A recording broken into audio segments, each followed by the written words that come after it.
the signal don't lie. We locked and loaded and going full tilt, talking Joe's emissions, forging will and grit. Yo, Joe! Logan's Overwatch, boots on the ground, taking shots, calling shots, moving all around. It's war stories, action, a call to the fight with the fans, the squad, and the spotlight light. Yo, yo! The Overwatch fire team's locked in tight. Voices in sync, bringing truth to the fight. Tactics, toys, and battle-worn spins. The squad's got you six when the show begins. Let's roll! And we are live from Logan's Overwatch.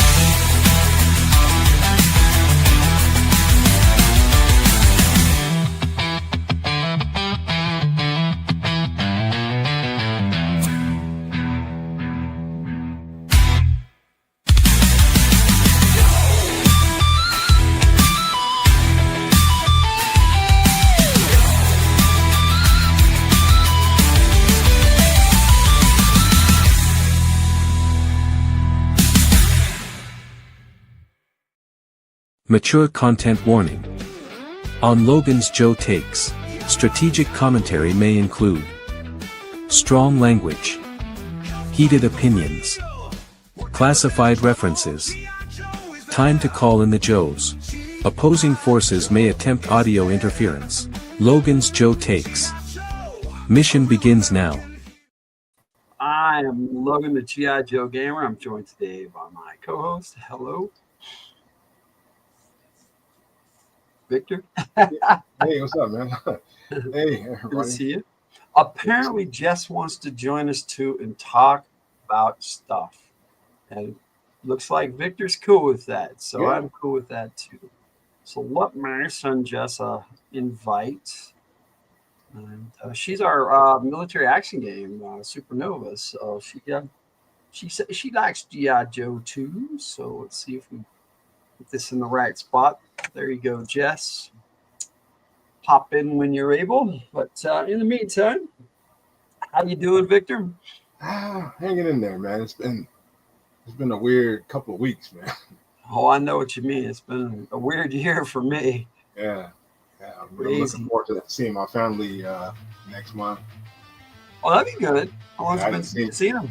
I haven't seen them in 5 years. Wow, dude. Well, good. Yeah. Hey, let me know if you need time, dude. That'd be cool. You wanna go see your family and stay there for a while. How long are you gonna stay? I don't know. I mean, it's not a vacation. I got a sick relative that I want to see. Well, sometimes that's the only time we do get to see our relations. I sent you a link, Jess. Oh, and that's too bad because that's when we got to see some of our relations when somebody's sick or that sucks. I hope they get feeling better. Yeah, but I'm definitely looking forward to going though. It's been a while. So you're going out to Cali? Yeah, and it's been good to see my nieces and how they're getting older, and I get to see them on video calls and stuff. Oh yeah, it's not the same. You can hug them. It's way different than just chatting like this. Yeah, like my nephew, he moved out to the East Coast. I think he's in Maryland. I'm not sure exactly, but I know he's on the East Coast. He left like last year. Oh, well, maybe a day trip, man. And I got a cousin up in Boston, and a bunch of friends in Florida. A whole bunch of friends in Florida. Jess, and they was down there too. Bobby, a bunch of California bros that left 20 years ago. Right. Yeah. I'm still friends with a lot of my Cali friends.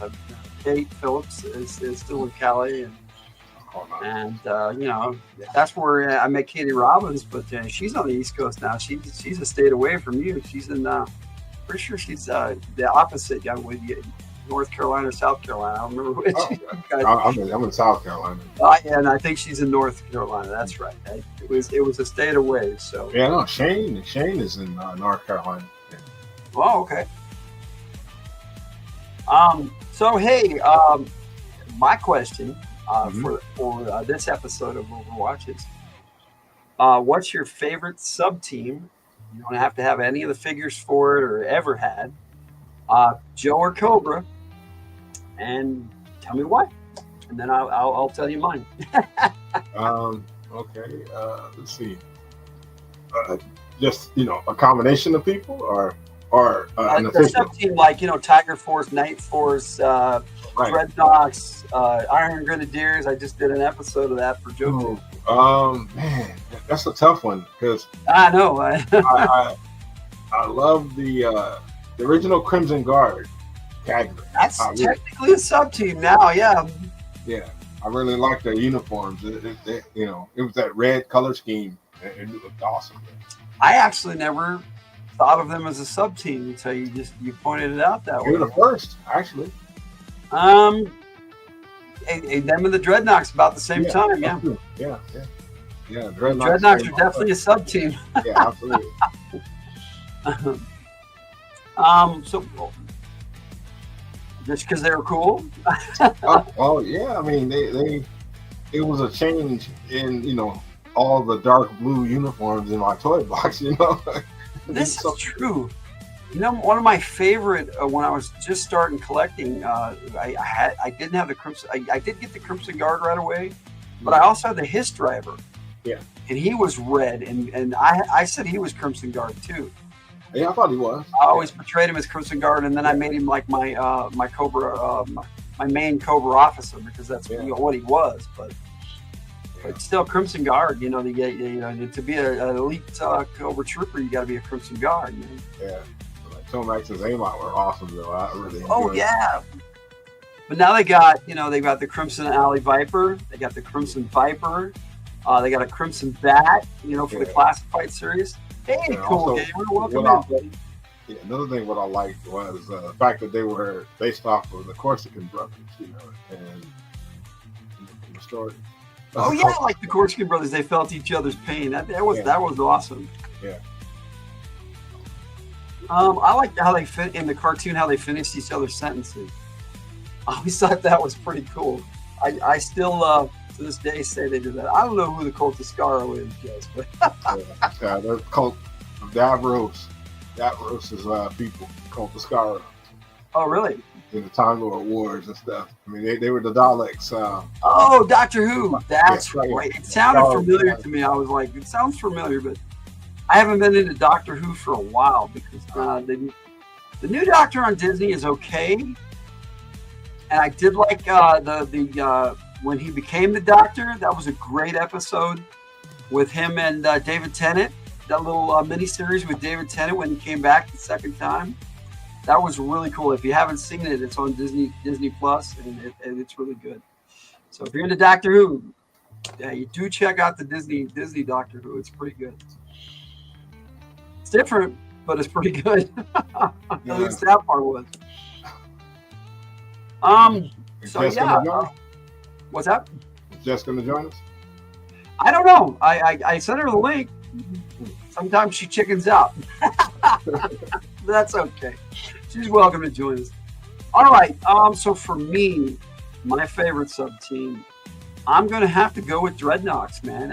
We both picked Cobra. Isn't that funny? But Yeah, Dreadnoks, that Mad Max aesthetic, but not at the same time with the biker gang. Like Mad Max meets Motorhead, dude. I love the Dreadnoks. I loved when Sons of Anarchy came out. The first few seasons, I really enjoyed it. It kind of got to be the same over and over, but yeah. I really like that whole motorcycle club aesthetic. And let's see, Jess says she hasn't watched the new series since halfway through. Matt Smith is the Doctor.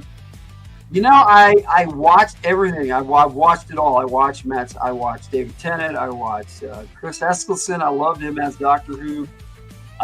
Matt Smith is great as Doctor Who. I don't remember the actress's name, but I did like the female Doctor. Was different, and I don't know the new guy, but David Tennant came back, and that was pretty cool. David Tennant's, I have to say now, he's become my favorite Doctor. For a while it was Chris Eskelson, but yeah, Tennant's run, the original run was awesome. And Yes. Oh, yeah, for sure, dude. The original run. Doctor Who is awesome, but for me, the Dreadnoks were just an interesting band, the band of vipers Playing our tunes. playing our tune. Exactly right. And then they, Zartan is one of the coolest covers that there ever was. Oddly enough, I didn't care for Zartan, but I liked the Dragonot. Yeah, because he was too damn sneaky. He was too sneaky. He was so sneaky that he didn't have an identity unto himself. He was everybody else but him, and because you didn't know, you never got the sense of who he really was. Who is Zartan? Yeah, that's kind of what I liked about him. He didn't even know who he was. Yeah, and I loved his brother and sister. I love his Dreadnoks, all of them. But Zartan was like, no, you stay over there, dude.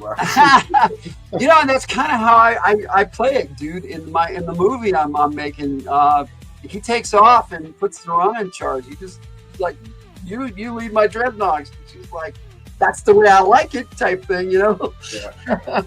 Suits her fine. Jess, I like Tom Baker. I don't remember John Pertwee all that much, but I did remember watching some of those classic Doctor Who episodes. Yeah, and Tom Baker, you're talking about the one with the afro. Jess, you're absolutely right. Tom Baker and John Pertwee were the bomb of the classic. Yeah, I couldn't tell you their names, but I love the old Doctor Who. And I also like I like Colin Baker as well, and because he was a mean doctor, and I liked what's his name, Peter Davis. I thought he was great, because he brought whimsy back. They made a Doctor Who BBC movie with Peter Cushing as Doctor Who. Yeah, that was the Daleks invaded Mars. Yeah. Do they count him as one of the Doctors? I don't think so. Yeah, I think that was just like a one-off thing. Because it was a theatrical release, so it was. Yeah. That was pretty cool, but I haven't seen it. I do want to see it because Peter Cushing was awesome. Governor Tarkin from Star Wars. Yeah, that was cool. It's been years since I've seen that. He was very hyper. Colin Baker, yeah. I do remember watching all those Doctors, but I was really little. And then they came on PBS for years. I watched them on PBS. And Jess, Sylvester McCoy was awesome too, because I loved Ace. Ace was a terrorist.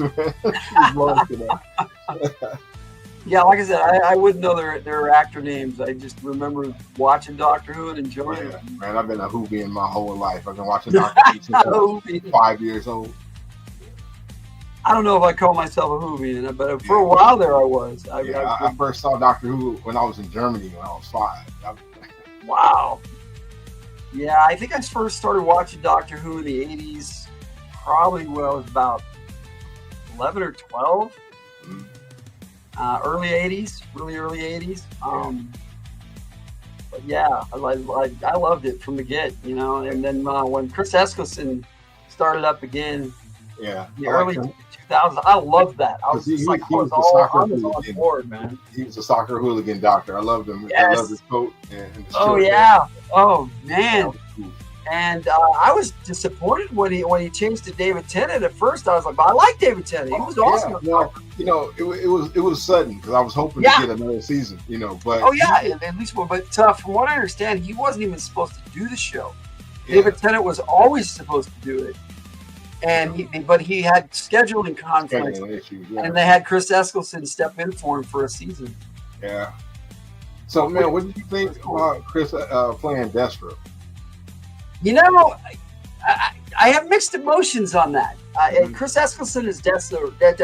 There's your Doctor Who tie-in right there with G.I. Joe. His accent was on point.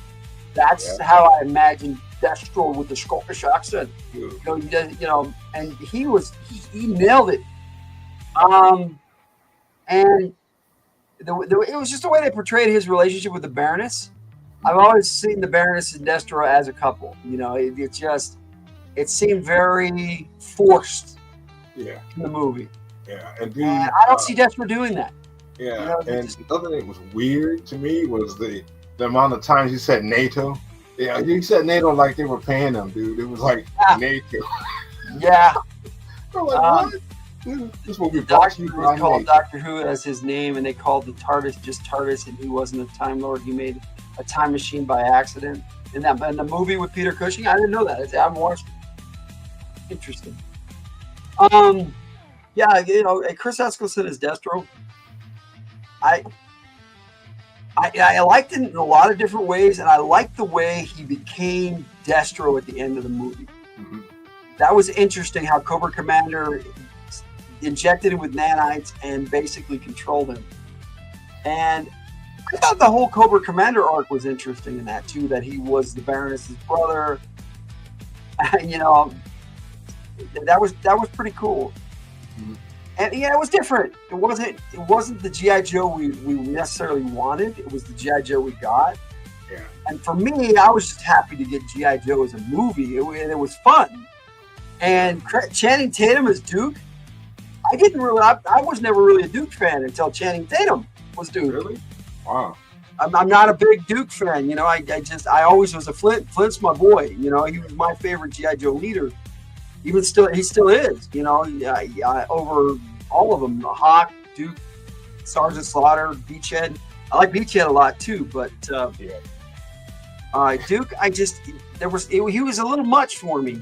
Even as a kid, I was just like, he's okay, but he was. I think they tried too hard. That's the way I kind of felt about Duke. Mm. And I was a comic guy, and so it seemed like Duke was kind of forced into the storyline. Not in the cartoon, but in the comics. Yeah, the comics, the triangle between Duke, Scarlet, and Snake Eyes are way more pronounced. Yes. Yeah, in the cartoon, yeah. You had to rant, nothing against Peter Cushing, but yeah. It's okay, Jim. And another thing is Beachhead. Beachhead honestly didn't fit G.I. Joe to me. He seemed more like a Star Wars character, like he was part of the Rebel Alliance. Beachhead? Yeah. Beachhead was a badass, man. He was a badass, but it was like he didn't fit, though. He was like, he's a little bit too tough for these guys, He was like a Mandalorian, and I always loved Stalker. Yeah. But Beachhead was my Ranger, man. Once he came out, I was like, man, Beachhead is my boy, too. Yeah, Beachhead was a good But I never had a Stalker figure until '89 when the Tundra Ranger version of Stalker came out. Oh, wow. Yeah, I never did get the original. Yeah, I wanted him. I still do. Yeah. I still want one of those 82, 83 figures. Man, you should check Facebook Marketplace. You might find one. Oh, yeah. I just have to have the money and at the time. And I'm doing Joe Takes reissued season 2 coming up starting in September, and I think Stalker will be in season 3 because I'm basically redoing all my original Joe Takes, but I'm adding new stuff to them and then turning them into a video. Oh, cool. And because they started being live, and I think in the 30s, in the 20s and 30s. But originally, I just made videos. But I did them every week originally, and that's too much. That was a busy schedule. Like the last 2 months for summer, I did them every week, and it's a lot. It's a lot, especially when I'm doing a movie scene too to go with it. But it's been a lot of fun, and I don't know if you've seen any of them, but each episode the last 10 weeks had a movie clip. No, I haven't seen them. So no, they're there, and like I said, I'm gonna put the movie together in a big movie. And on this channel here, and it'll be on From the Hilt first, and then I'll bring it over here as soon as it gets the views. It's gonna get over. Listening to all the Brendan Wyatt and Brad Emerson you've been putting out, man, this was some good songs. Oh, I appreciate that. Yeah, I put out a brand new one tonight for Brad Emerson. It's called Hourglass of Blood. I haven't been able to get the tune out of my head for about a week now, and I'm so I had to put it out as soon as possible. But you've been having fun though. I mean, you've been knocking it out the park. I've been noticing. Lately, yes, the music has just been coming to me. The lyrics and Suno has been good to me lately.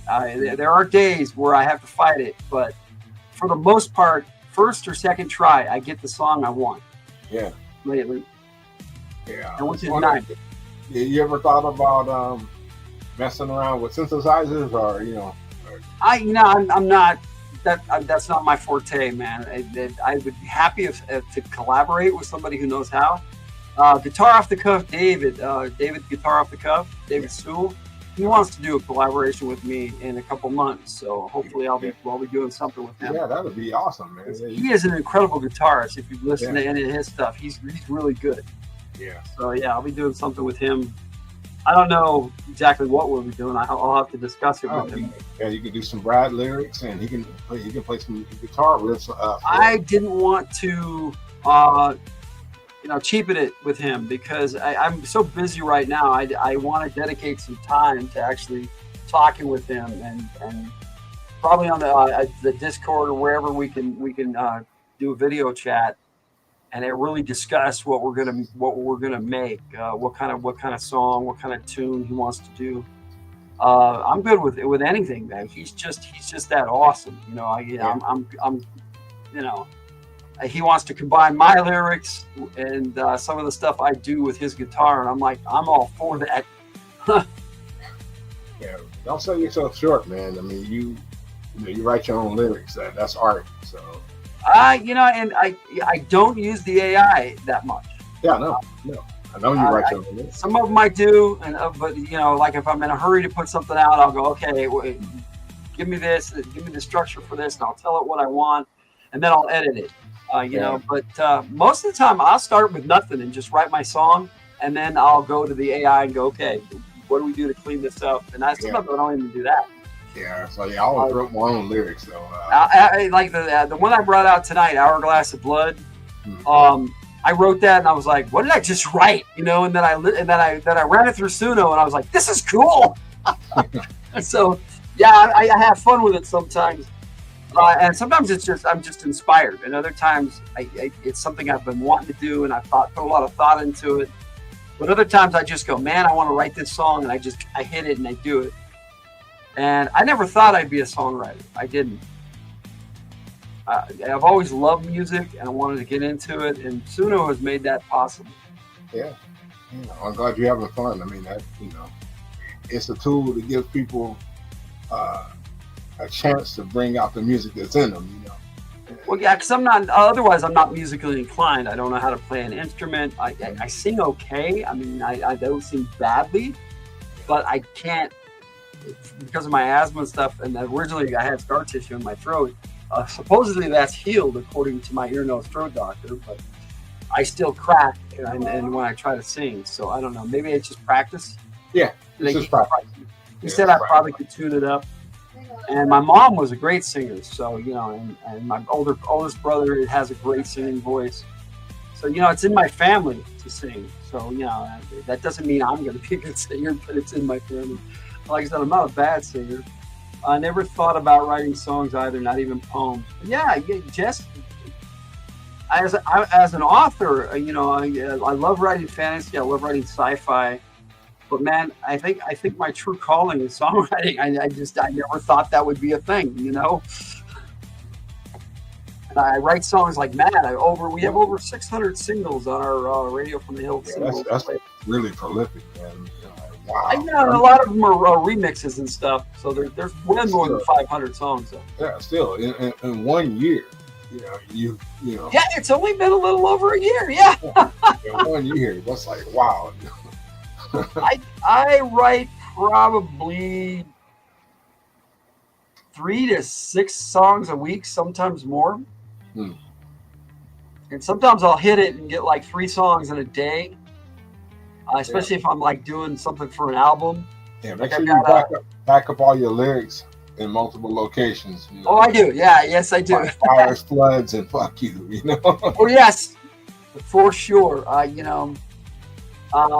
And my brother Jared was a great songwriter too, and so I've been putting out some of his songs on our channel too, through Suno, and he was a bassist, and he knew music, and he was like a rock and roll trivia god. You'd ask him a question, he knew the band member's name, what band, how long they were a band, if they were still a band, Yeah. who they were married to, how many kids they had. I mean, literally, he knew everything about rock and roll, and it was amazing.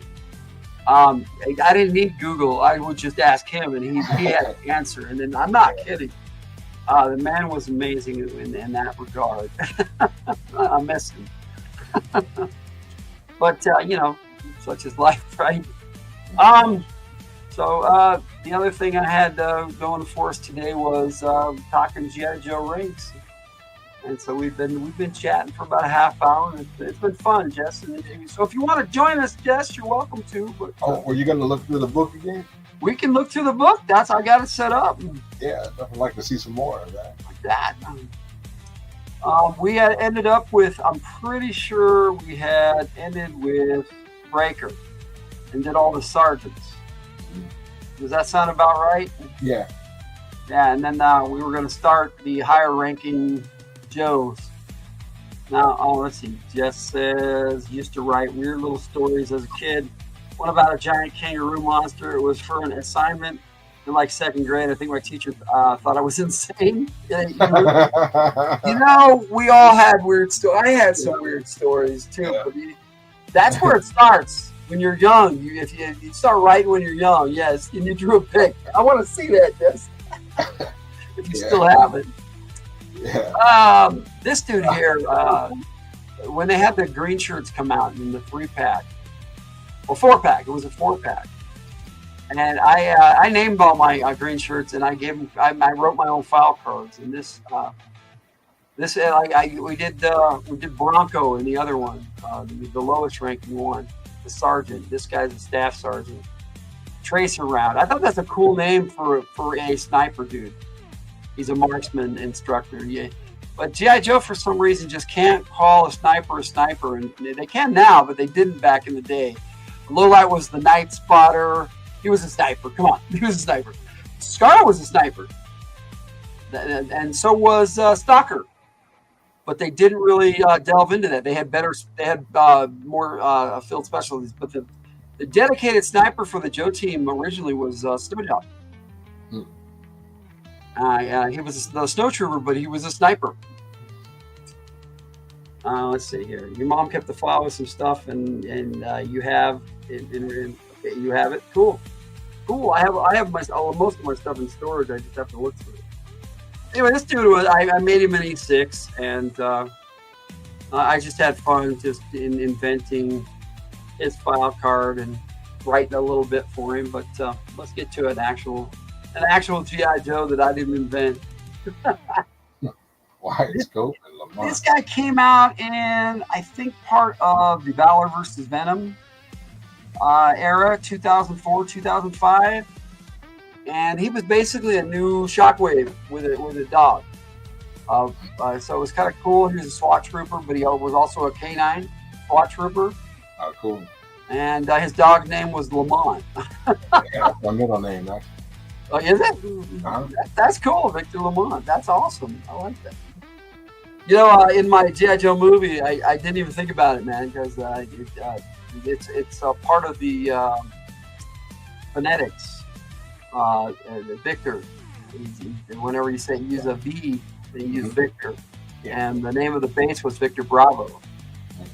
It's a victory base is what it was called. Yeah. And so they called it Victor Bravo. And so, yeah. Strong names. He named his dog Lamont, this dude. I thought he was kind of cool. I have this figure. He basically looks like Shockwave. Same color scheme. Yeah. And what was the Panther the Shockwave had? Soundwave. Yeah, Soundwave from Transformers. Yeah. Razor. What was it? Yeah, Razorbeak was Bird. Ravage.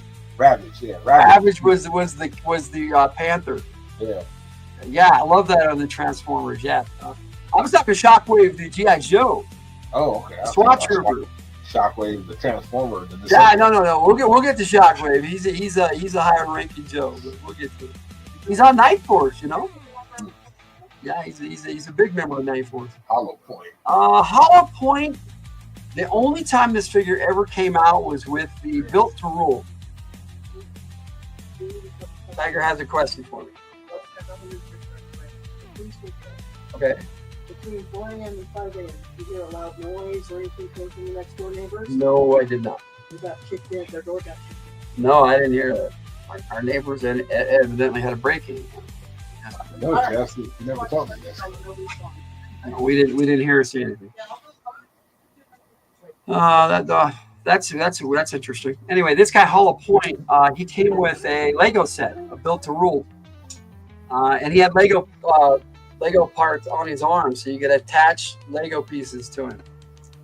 And he was pretty cool. I like his file card, and I wish they brought him out as a regular Joe. They never have. No. So I definitely have this figure too.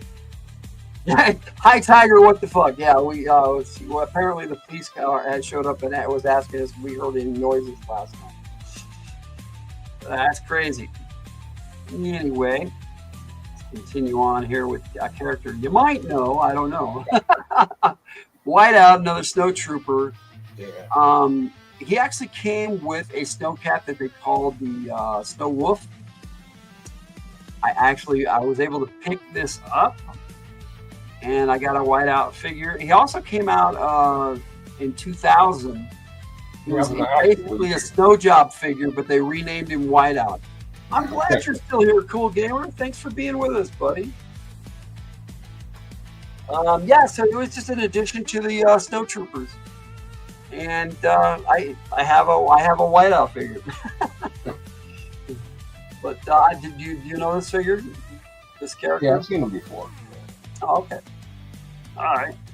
There we go. There's Sergeant Stone. You know who this character is? It looks like what's his name? Judge Dredd. Which one? Carl Urban? Carl Urban, yeah. Yeah, well, that's my favorite Judge Dredd. I like that. Sylvester Stallone wasn't bad, but Carl Urban played a more true to the character. Yes. Did you see your 2 comments about your alternate name? No, I didn't. I don't see those comments, Jess. Now, in the G.I. Joe Extreme series, they had a Lieutenant Stone, but this is not the same character. This character they brought out for the rise of this character out for the Rise of Cobra movie, and in the movie he was played by Brendan Fraser. Oh yeah. Yep. His cameo, there Joe's. Oh, I loved it. It was cool. I wish they had done more with him. But yeah, I like this character. I used this character in my MAG game. He became the original leader of my Fire Team Echo, and I renamed him Sergeant Stonewall. But yeah, I changed his name and his file card a little bit and made him a Southern boy, which I don't think this guy was, but this guy was like a multi-generational Sergeant Stone. So, but yeah, I like the character that Brendan Fraser portrayed in the movie. Okay, high-tech snow trooper, Snowstorm. Yeah, that character looked out of his mind, dude. Look at it. He came out in 1993, I'm pretty sure. And he also came out again in 94 in a different color scheme. So I have the blue one, and I think there was a yellow. They just changed the color of the padding on the Snow Trooper. And I had the blue one. So I'm not really sure. It could have been 92, 93. Yeah, there was a lot of figures that came out in those 2 years. You ask if you ever have been a boy. My dad wanted to name me Victor Preston Meyer. Oh, there it is. Yeah, I had been a bit. My dad was going to name you Victor Preston Meyer. Wow. Okay. So you just gave away your last name, didn't you, Jess? But you married Ray, so it's different now anyway. All right. So we have the high-tech Snow Trooper. No thoughts on Snowstorm? Yeah, we're still in the staff sergeants, so. The glacier gun shoots. Yep. Mirage. Do you remember this character? No, no. He came out originally with the Mega Marines. He's not a Marine. Neither was Clutch. The only Marine that came out in the Mega Marines was Gung Ho. But they called them Mega Marines. They missed the opportunity. They should have had Leatherneck in there. They should have had Mainframe. All Marines. If they wanted Gung Ho to be the leader, they could have come up with 2 new Marines. Now that team of 5 that they had, because they had Blast Off and a few others. And that was the Play-Doh battle armor. I don't know if you remember that. Mega Marines were 93, I'm pretty sure. You don't have one handy, do you? It was a sub team. Do you have one handy? Was that no, I don't. The only Mega Marine I got was Clutch, and the only reason I bought him is because I didn't have a Clutch. And he was in bright orange, and I was like, man, this is the most Clutch ever. What do you? Yeah, Clutch was Army. Yes, Clutch is Army, exactly. But they brought the Mega Marines, and they had these big old figures for the Cobra monster. They had the Monstro Viper and the Bio Viper. That was the original Bio Viper. And the Bio Viper was this big blue creature with 4 tentacles. Yeah, they're using a humanoid, basically. Yes, and they were almost like He-Man style figures, but they were big. Weird. Yeah. Yes. They were going for, they were trying to compete with all the Teenage Mutant Ninja Turtles and all that stuff going on at the time. The ooze. They should have just stuck with G.I. Joe. Yeah, really. You don't know. I don't know your middle name, Jess. No, I don't. I know what your. I'm sorry, Jess. I do know what your middle name is. You want to hear it?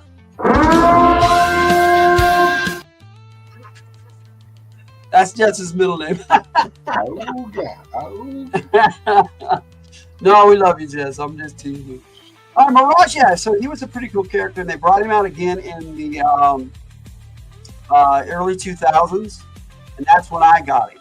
I never got him as a Mega Marine. That's where he originally came out in the late 90s. Well, the early 90s, but in the last end of the vintage line. Topside. The Navy Assault Seaman. Came out in 1990. Heading Officer First Class, U.S. Navy. He looks pretty pissed off. Basically, he's just a naval trooper. He's not a SEAL. He's not like Shipwreck. He's not a sailor. He's just an infantry for Navy, which is interesting because we didn't have one of those in the G.I. Joe line. You all right? What's going on? You getting some rain? No. It's creepy crawly. Oh. Yeah, that happens. That happens. Do you know much about Topside, Victor? Not at all. I've seen the character, but I don't know anything about him. He was in the Deep cartoon. They just treated him like any other Joe.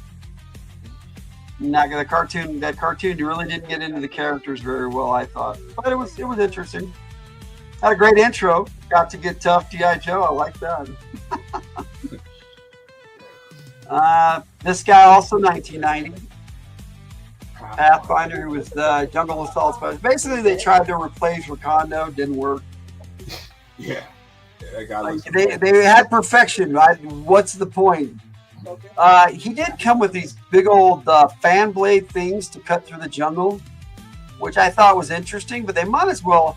In 1990, they did this thing where all the characters had to be new. They had no repaints, no new character, no old characters with new uniforms.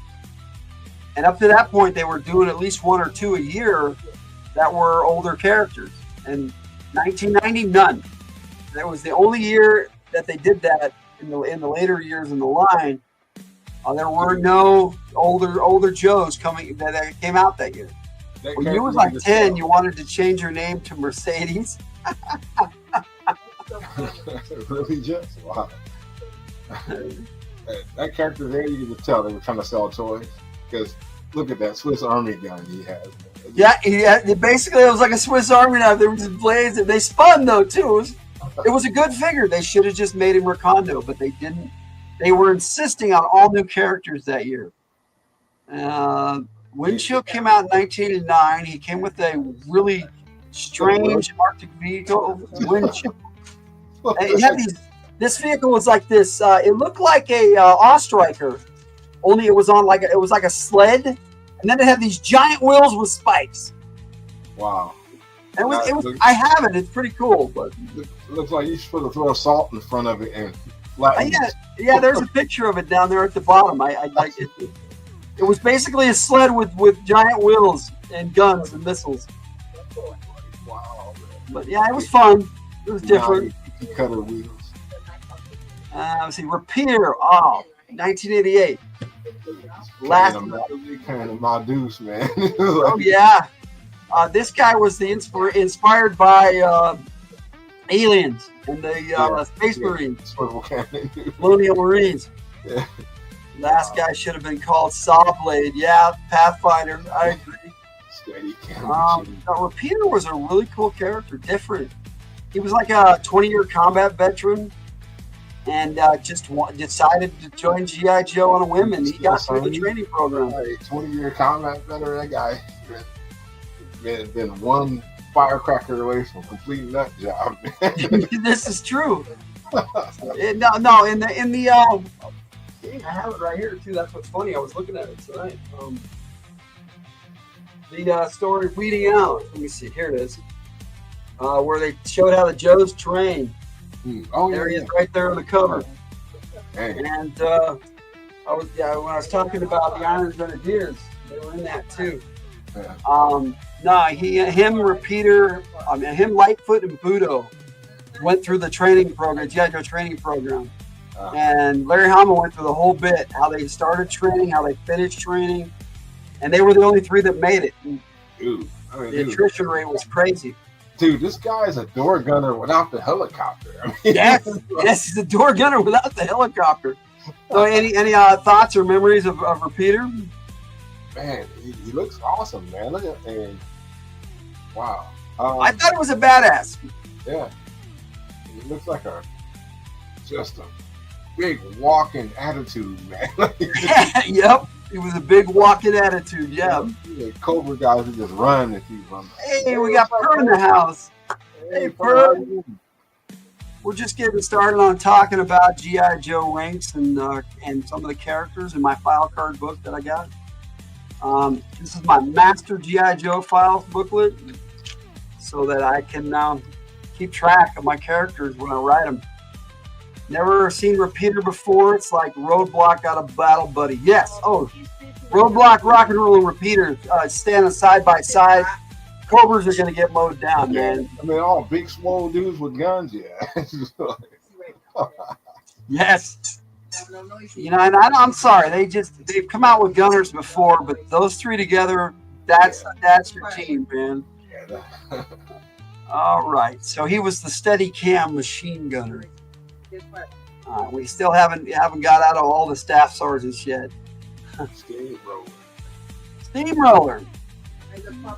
Came with the Mobile Command Center in 1987. He had dog written on his hat. That's a character I actually missed. You know, he came out back then. I should have seen that one. But he came with the. He came with the Mobile Command Center. Yeah, I've got a picture of it down on the bottom there, so you can see a little bit of it anyway. No, he was an interesting character. He basically commanded the Mobile Command Center. I mean, other Joes outranked him, but you know that was his job to run the Mobile Command Center. Wow. Yeah, that's pretty much what it was. It was based off of Aliens, yes. Straight up. Repeater was 1988, yes. Definitely inspired by the movie Aliens. All right, here we go. Come on. Tell me your thoughts on Wetsuit, my friend. Yeah, Wetsuit was always a great character. I think there was I think they issued a couple of different versions of him back in the day. Yeah, in '92 they came out with another one, and then they re-released him in a different color scheme in '93. You know, I remember I had one of them, and then a friend had a different color one. I was like, "Where did you get that one?" I had both, but I had the yellow version of the newer one in the '90s. Either way, it was black, and one was black and orange, and the other was black and yellow. Either way, it was interesting. But the black and orange was more like the original because he had an orange color scheme partially on the original. But the one that was the coolest, I thought, was the one that came with the Brazil pack. And they repainted the original 1986. It came out in 1986 as well, but it was the same figure, just different paint. It was like a silver and blue. Yeah, It was a really nice looking figure. I never had that one though. The Brazil pack is hard to come by, and I ended up getting the Captain Claymore out of that set because my brother had bought it, but I don't know what he did with all those parts or those figures from the Brazil pack. Wetsuit. Breaking your nose. Wetsuit was 1986, best friend of the Leatherneck, although they didn't want to admit it. I love the rivalry between the Marine and the SEAL. That was fun. It's kind of weird how Torpedo and Gung Ho never had that rivalry. Torpedo and Gung Ho were just like buds, no problem. I think Gung Ho is just everybody's bud, though. So all right. You have to do surgery on your Joes. Yeah. Oh, I had to do 5. I had to repair 5 of the Iron Grenadiers today when I did my Joe take. I open up the back and replace the I rubber busted band. out like 20 figures, dude. I showed off a lot. Yeah, I was switch the heads with different ones sometimes. Oh yeah. Uniform change. No, I just picked up a Grunt figure from 1982, and I haven't replaced. It's in decent shape, but I'm good because I'm doing the episode on Grunt next month. But I've got a little toolkit right here. And I've got O-rings and screwdrivers and glue and. Oh, cool. So yeah, I'm ready to go to repair figures all the time. Don't one ever struck you as the rival type, too comfortable in his own skin, or comfortable enough? I like that. We're comfortable enough. All right, let's see who's next. Mainframe, also 1986. A lot of these I have by seniority, so you're going to see a lot of them from the same year that were the same rank.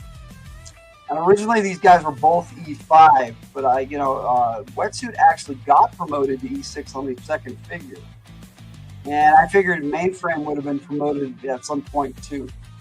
Mine are a decade in. Yeah, he's like a 35 Tango, basically. Yeah. Mainframe, I remember him. I didn't know he was a Marine. And his file cutter tells you that he originally was a Ranger in the Army in Vietnam. And when he got out, he came home and used the GI Bill to go to college, and he learned computers. And when he wanted to get back in the military, he found out that the Marine Corps had a computer program, and so he just got transferred into the Marines and kept his rank. It was pretty cool. So he became a Marine, but he had to go through the basic training all over again for the Marine Corps. So yes, he's both Army and Marine, but my cousin, he started out Marine and went to Army as reserves, and then got. He's been deployed all over the place, but they're first in, first out. On his helmet there, the silver insignia, that's the Marine Corps insignia. So, yeah, he's one of like 4 Marines in GI Joe. There's not very many. I don't know why. You would think there'd be more, but most GI Joes are Army. Like Iceberg here. 1986. Yeah, Iceberg was cool. Arctic Assault Trooper. How many Arctic troopers do you think they had? About a dozen or so? Yeah, about that. 10 to 12. I put them all together in one team before, and I remember they made a perfect unit of 12. So they at least had 12, but then they added like Ice Storm later on and a few others. I wish they would release the Arctic version of Scarlet like they had in the show that time when she was in snow gear. That would be cool. Like with the Snowcat that's come out, they've got a Flint and Lady J in their cartoon jackets from the snow. So that's kind of cool. So that's coming out. The USMC are just plain not as numerous as the other branches. This is true. This is true. But yeah, any thoughts on Iceberg? I think he didn't get nearly enough exposure, but I remember the character. I agree. I agree with that. I did like Iceberg Goes South. That was a pretty cool episode of the cartoon. Yeah. He was hardly used at all in the comic. And in fact, Larry Hama premiered him like way late, like 2 years after he came out. And so he wasn't even on the shelves anymore. And then that was about it. He was like in one issue. And then that was, and then maybe like another snow issue or something. But for the most part, he already had Snow Job, Frostbite. He had his Snow Job. Yeah, Snowdrift. Yeah. And you know they had the they put out an Arctic version of Snake Eyes. I wish they put him out in the Classified. They did a Desert Snake Eyes in the Classified, which they never had. Is there an 8-inch version of Iceberg out there somewhere with the knife that comes off? 8-inch? No, they don't have a 6-inch yet either. They have a Classified version coming out this year. So. So they've it might be the beginning of next year. I'm not sure which, but they've announced Iceberg. Oh, cool. See, I see what you did there, Vic. Not enough exposure for a cold weather special. Yeah, that was good. Yes, I did too. Okay, communication. Dial tone. Dial tone looks like he's ready for a cantina, man. Look at that. Yeah. According to his file card, he made all his own gear. What? Wow. He made all his own gear except for his gun, I'm sure.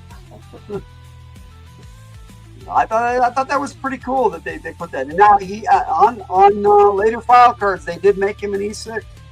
94 they brought Dial Tone out and he had a new figure and he was an E6. Started out as an E4, so he got promoted twice in the original line. I haven't seen this character in literally decades. Wow, he's in my G.I. Joe movie. I have the Classified figures, so you know he was in my scene today. He played a big part. All right. Okay.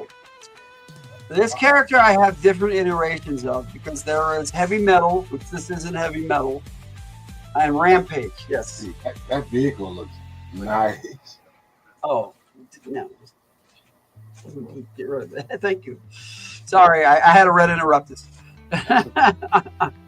Another Aliens takeoff. Rampage came with the Rhino, which is one of my favorite G.I. Joe vehicles. And basically, he was Heavy Metal. Heavy Metal, they renamed Rampage for a while. And then they finally, the final code name for Heavy Metal was Speed Metal. And I never got that figure. So I don't know what they're going to do. If they're going to bring Heavy Metal out with the Mauler, which would be cool, with Classified. I don't know if they're going to do that. But Rampage came out with another figure. And they interchanged their file cards back and forth with the same code name, Heavy Metal Rampage. But so my Rampage is this character right here, and my Rhino driver.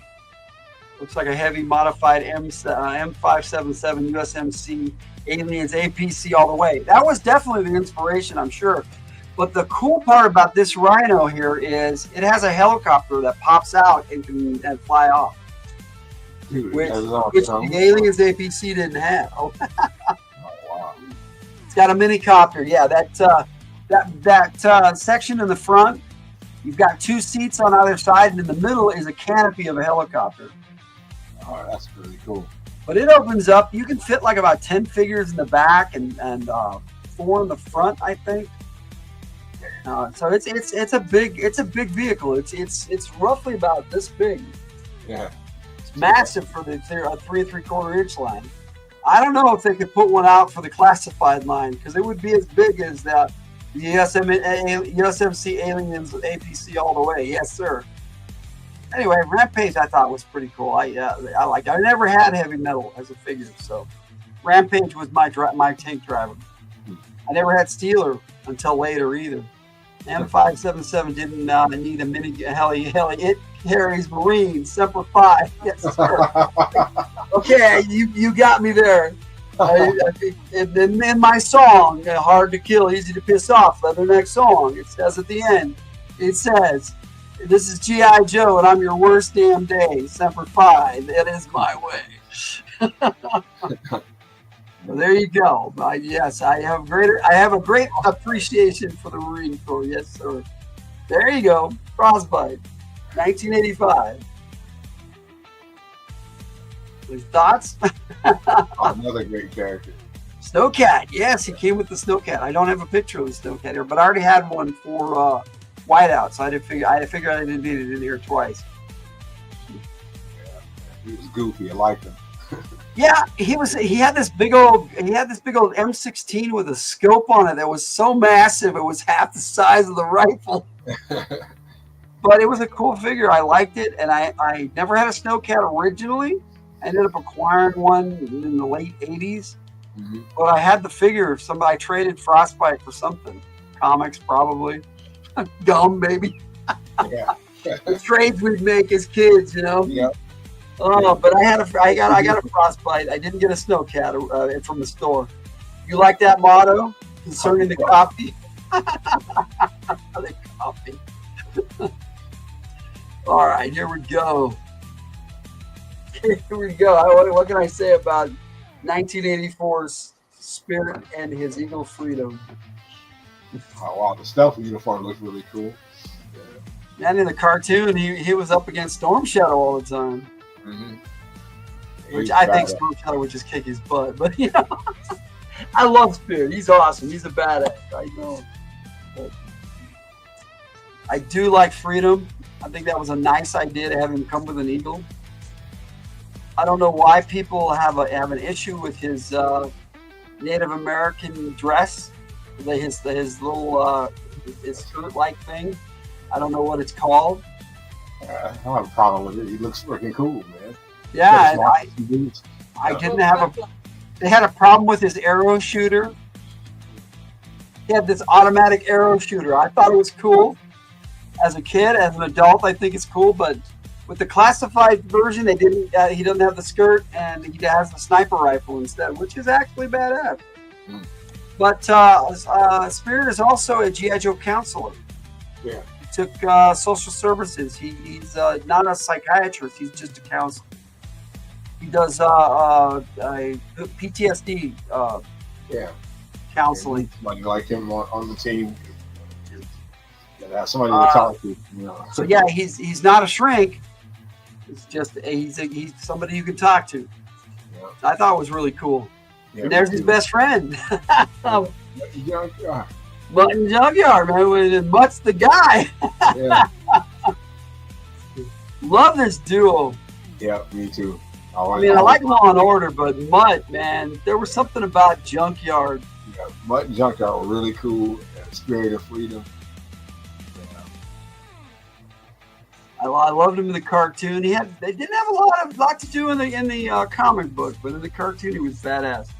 Spirit has always been one of the wiser Joes. Yes, in the comics and the cartoons. Yes, sir. But he wasn't the first Native American on G.I. Joe. He was the second.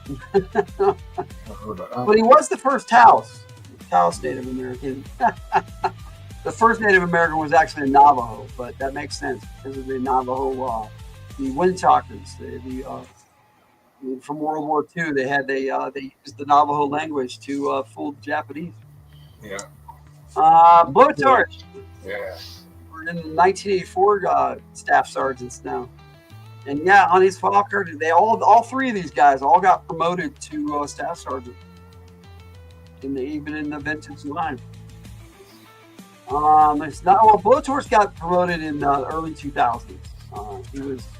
They all started at E4, which is funny because Spirit always had sergeant stripes on his arm, even on the action figure. But they ranked him as E4 on the card, the file card. So I thought that was interesting.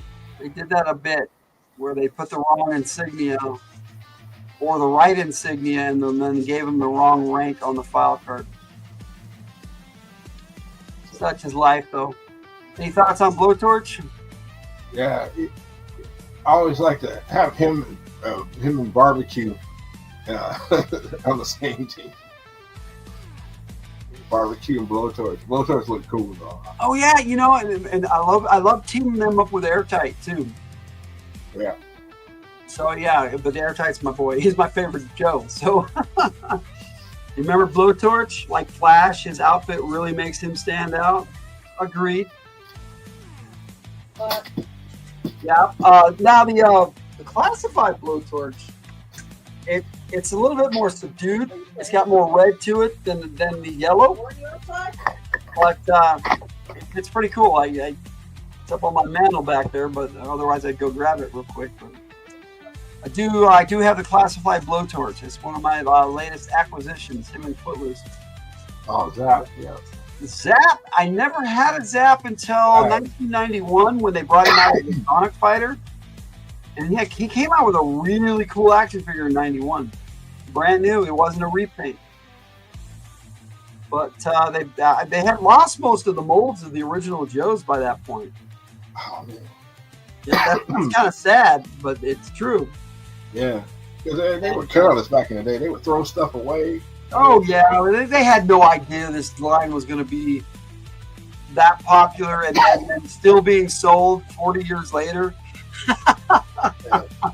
But what they did was they could have went to the people who made the knockoffs and got their molds. Yeah, exactly. Yes. But yeah, I ended up now in the comics they promoted him to a staff sergeant, and he was in that issue weeding out with Duke. They were instructing the Joes. It was their turn. Him and Duke were weeding out the Joes, the prospective Joes. There she is. Hey, lady, yeah, Jess has been in and out of here. She's all right. She's threatened to join us too. Yeah. All right, here we go. Grunt. Oh yeah. Now in the comics, this character's been all over the place. In the cartoon, he ended up in a different dimension with Grunt and Steeler. Clutch and Steeler and Clutch. And that's my favorite episode of the cartoon, where they stay in the other dimension. Yeah, I always imagine Grunt is Michael Ironside. Yes, me too, dude. Yeah. Yes. Serious. Good old Grunt. Yeah. Oh, and I'm not going to spoil it for you, but he has a part in my movie too. Because they have a classified version of Grunt. I like this character. A lot. So. Yeah, and he got promoted multiple times. In the action figures, he came out again in a new outfit. They never used that in the cartoon. Oh, they had him in the cartoon. Yes, that's right. The Deep cartoon had the new Grunt in '91, but it looked like a Hawk figure, and it had these bright yellowish orange pants, and the helmet was just too big for the character. And it wasn't a good figure, and it was sad because that was the only Grunt I ever had, at the time back in the day. I mean, I recently just acquired the 1982 Grunt, but this character is really cool. And in the comic, he actually left GI Joe. He was the first Joe to do his 2 years and leave, and he ended up coming back and helping rescue the Joes in an issue with his girlfriend, who later became his wife. And he became a senator in the comics. He got elected as a U.S. senator, which I thought was a nice progression for his character. Very different. That's not how I portray him, but I think that was nice for Larry Hama to do that. That's pretty cool. Lennox thinks you would like Joe, Snake Eyes Spirit, Jinx and Lowlight, Cobra's Baron and Star 10 Storm Shadow and Doctor. Everybody likes those characters. Yes. Those are some of the coolest Joes. And Dr. Mindbender. Yeah, Dr. Mindbender, yeah. I don't know if you'd like Dr. Mindbender, Jess. He doesn't wear a shirt. He wears a cape. I like him because he's an oddball. Yes, I thought he was cool. He was different. He looks like a circus strongman. Yeah. Oh, you haven't got that far. Sorry, that was a spoiler for not much of one. Grunt doesn't have much of a story arc, and that happened in the IDW continuum anyway. It doesn't happen in the Marvel comics run. But he has a really good. He does have a really good run in the Marvel comics run too. I sure like Dr. Mindbender's mustache. Yep. And I can't imagine why you'd like Dr. Mindbender's mustache. In our Mad game, they killed Dr. Mindbender, and a clone of Dr. Mindbender. And Burr's character ended up wearing Dr. Mindbender's mustache as his own. He cut it off? In our military action game, yes. Oh. And he's playing a honey badger man. Now imagine a honey badger man with a Dr. Mindbender mustache. we AI generated that too, dude. Yes, sir. Got Victor laughing for yes. Okay. Oh, wow. Hey, we're gonna move on from Grunt to Grand Slam. This was my Flash. I never had Flash until, geez, when did I get Flash? The early 2000s in a comic pack. The first Flash I got was an astronaut version of Flash. I never actually had a Flash figure until 2007 when the 25th anniversary came out. But the coolest Flash I ever got was in Rise of Cobra. He came out in this really neat full suit that protected him from the lasers. It was black and red, and he had this awesome helmet. Badass version of Flash they don't even utilize, you know. But Grand Slam came with the heavy artillery laser, the HAL, that you could tow around behind a vamp or a mauler or on anything. It was a towed vehicle. And it was just a giant laser cannon. Grand Slam, yes. I'm hoping they do a classified version of him. They still haven't done Flash either. It's like, what are you going to do? Put these guys out the same year in a 2-pack? They're almost the same figure. Yeah, pretty much. They pretty much were the same figure with a different head back in the day. Yeah. You remember? Yeah, you remember Grand Slam? I had the 1903 version of Grand Slam, which is more rare, actually, I found out, than the others, because in 1983 they also came out with the Silver Fatigues Grand Slam, but the regular version, because it was the swivel arm battle grip, was more rare than the straight arm and the silver pads for Grand Slam, because they brought him out again with the not just the heavy artillery laser, but the jump jetpack, and that they sold more of those. You read your damn comment. Well, also, Logan, he told me about Vipra and some later toy lines. They even retconned her as possibly being multiple sisters or clones, which adds this eerie, mysterious quality. Yes, it's true. Yes. I read your damn comment. Coral, who is that? Well, that's a good question since we're looking at Coral. She is from Switzerland. She has an accent, yes. Yeah. Are you ignoring me so I have to come? No, I wasn't ignoring you. I missed your comment. We were chatting and having a good time. That's what we do here, you know? We're just looking at cool stuff.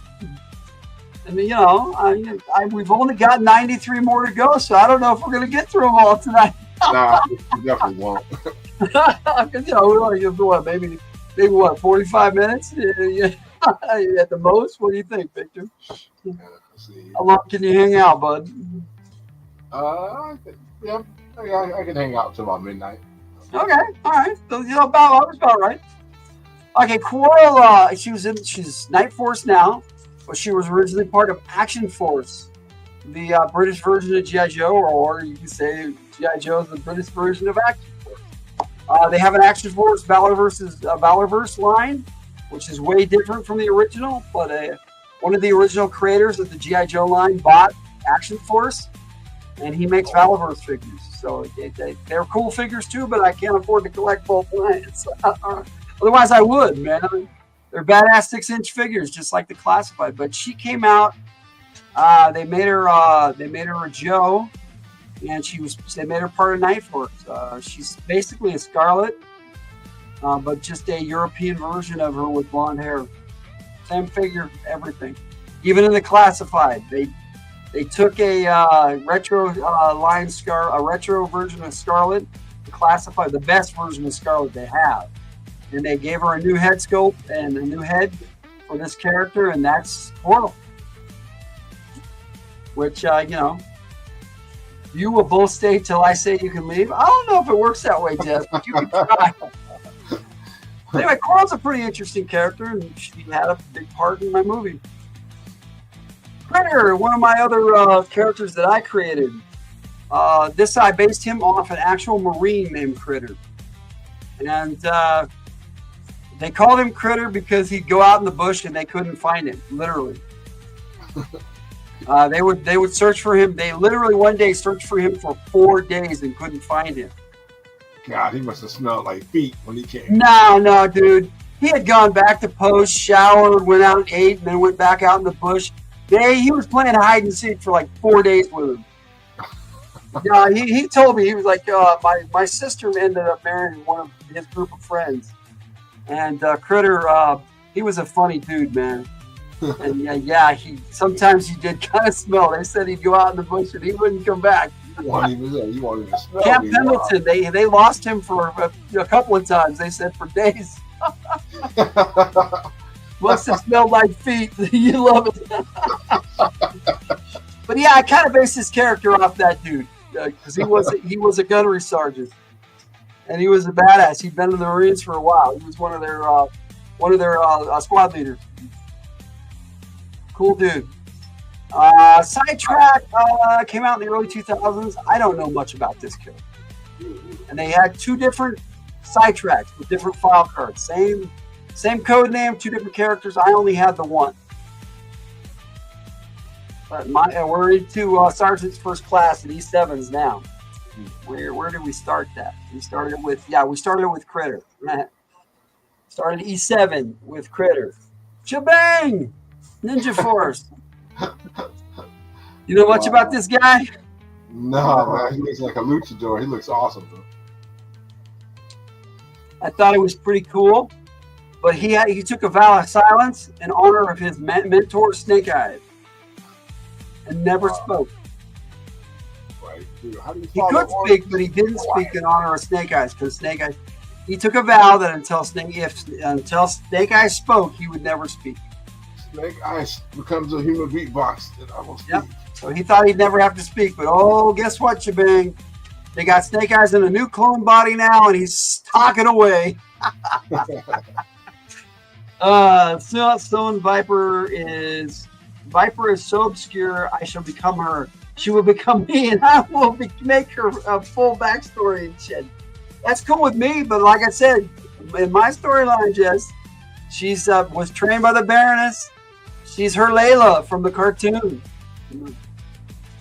From Worlds Without End. I don't know if you remember, Victor, but there was this blonde Cobra officer that served the Baroness, and she told her, "You know what to do, Layla." Oh, yeah. That's my Layla, Viper. That's I merged those characters all into one. Yeah, remember that song you came up with before? Yeah. Swamp Silk and Still. Yeah. Snake Eyes as a human beatbox, the 4th member of the Fat Boys. It could be now. It could be now. Okay, I think this was other than Shipwreck, who came out in 1994. In 1991, they brought this seal out. Chief Petty Officer Tracker. That was his code name. And his skill, tracking. I was like, really? You gave him the code name. You already have a tracker. His name is Spirit. It's like varsity football, dude. Yeah. It's like, how do you get past the medical? This guy's certified. I don't know, dude. He's got these weird shoes. I don't think they're ever going to bring this guy out again. Call a dude head trauma because he's not all there, man. Right, yes. It was an interesting character. It came with a lot of cool accessories, including his own blow-up raft, which was awesome. Dude. And his file card is awesome. It says he tracked Snake Eyes in spirit, which nobody else could do. So he had this cool backstory, and then his figure looked horrible. It was bright yellow and red. Dude, his figure should have come with a packet of green Jello. Yes. But yeah, 1991, some interesting characters like this one, Big Ben, but some not. Now, Staff Sergeant British Army is the rank of grade E7. So they're higher. They're kind of a higher grade with a lower rank. It's kind of weird in European NATO ranks, really. Let's see. Well, then I think that she and Jinx are sisters, and Viper was stolen away by the Cobras. Well, that's your story, not mine. Jinx is a Arashikage. Yeah, she's Japanese. Right? Yeah. No, she's in my storyline. She's from the swamps of Louisiana. No, I'm talking about Jinx. She's from the Lafitte clan. She's one of Gung Ho's nieces. Yeah. That's my story for her. But you can come up with whatever story you want. I like Big Ben though. And he's in Night Force in the classified line. I wish they'd bring out his original uniform though. And he's got a beef eater hat on. Yeah, oh yeah. But it worked for the character. Yeah. But yeah. Big Ben was your Special Air Service trooper. I don't have that on there. SAS. He was British SAS. They're Special Forces. Blizzard, 1988. Remember this character? Blizzard, no. He was another snow trooper. Yeah.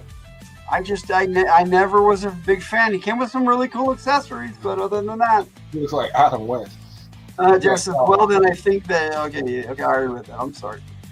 What was that, Victor? It looks like Adam West. Yeah, kind of. Yeah. Long Range came with a vehicle called the Thunderclap, which split into three. It was a pretty big old cannon, basically, with the trailer on the front and the trailer on the back.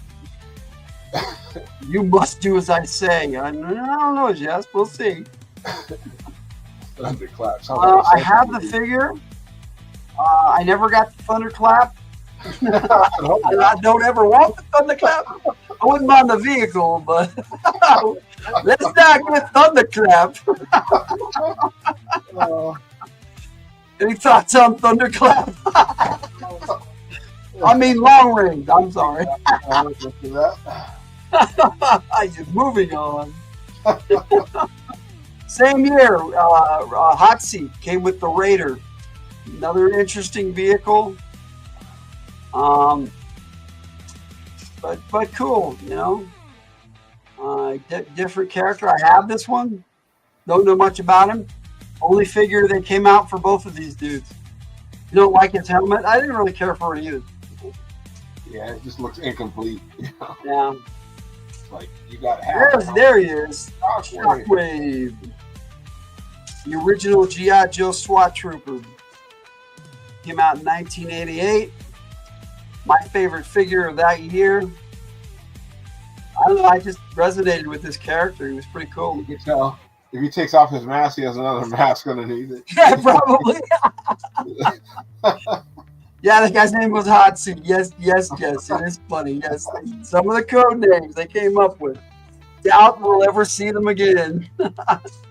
Shockwave, he's got his regular release in the classified and the Night Force. So he was in Night Force originally too. Him and Falcon are the only two original Night Force characters in the classified line. The rest are all new characters that they're not new characters, but they're new to the Night Force team. It's kind of interesting that they did it that way. But they can do what they want. But this character's cool. He's a tenor. He's a choir. He sings choir. You got a Uzi? What is that? He had two Uzi. And he had this backpack that they had a little sheath on it and little pegs, and he could slide his big ass knife in the backpack. Yeah, it was pretty cool. Back in the day, they really didn't do that a lot. So it was pretty cool. I did a Joe take on Jello. Yeah. One of the ugliest figures ever made with one of the coolest vehicles ever made, the Rolling Thunder. Yeah, that's definitely Ron Perlman right there. Yeah, Ron Perlman there. Yeah, yes, sir. Oh my goodness, which one were you? That's Ron Perlman's joke. He hosted improv one time. He said, I've done a lot of jobs, and I'm always asked when I say, "Yeah, I was in this movie, I was in that movie." They always ask me, "Which one were you?" Because he always was in makeup or something originally. Yeah. Great actor, great actor, Ron Perlman. In a lot of ways underrated. You've never seen Armadillo? Well, they messed up his code name in the comics. Never had him in the cartoons. This is a very obscure, unknown figure. They only had one. They mixed him up with Rumbler in the comic. It was this figure, but with the code name Rumbler. And Rumbler actually came with the remote control. What was the name of it? I don't remember the name of the vehicle, but came out in the same in 1987. And it was a remote control car, and you could put the figure in it, and it was a real RC car. And that's where they sold it. I didn't even know they even put it out because it wasn't with the GI Joes. It was in the RC car section. But it was a GI Joe figure with a file card and everything. So yeah, but Armadillo came with in 1988 with the Rolling Thunder, which was basically a transport for 2 ICBM intercontinental ballistic missiles. Yeah. It's like they gave GI Joe nukes. But then they toned it down by having it not be nukes, but they were intercontinental ICBMs. But when they landed, they dropped mines, and each one of them has like 20 mines in it. It was crazy. But this vehicle came with a little mini vehicle. It had guns all over it. It was a tank. It was a transport. They nerfed it and it became a pinata launcher. Yeah, it was a pinata launcher. Yes, sir. And candy pops out. Explosive candy. A real RC car. Yes, in 1987 they came out with a real RC car with a real Joe named Rumbler, but it was just a Footloose figure repainted and given a new code name, if I remember right. Yeah, I know he had Footloose's head. And that wasn't the first time they used Footloose's head. The first time they did was for Claymore, where they put on a Televiper's body, which was weird, but they repainted it, and it worked for G.I. Joe. Anyway, yeah, Armadillo, ugliest figure. In my opinion, ugliest figure. Well, I take that back. Robo Joe is the ugliest figure. Unless you count the aliens. You do. But here we go. Battle Force 2000. Technically, these guys came out in 1987. Most sources say 88, but they originally came out in 2-packs in 1987 because that's how I bought them. They didn't come with the vehicles that they were the drivers for. It was a new thing that Hasbro was trying, and it didn't work. And yes, Pinata Launcher, hashtag Pinata Launcher for the win. But yeah, Dodger, Battle Force 2000, he was their squad leader. Dude, he's riding around on a stapler. Yep, he basically had this motorcycle. It's weird because I had my G.I. Joes in a basement I had that had an outdoor entrance to it when I lived in Cali. And they don't have basements very often in Cali, so it was weird that we had one. And that's where we kept all of our storage. And some of the neighborhood kids got in there and destroyed or stole a lot of my G.I. Joe stuff. And they took the motorcycle part but left the back part. So I still have the back part but not the motorcycle. So it had nothing to do with anything, but look for the movie called Holidays, Horror Anthology, and watch it. Do it. Okay, Jess. Yeah, let me write that down, Jess, because I always love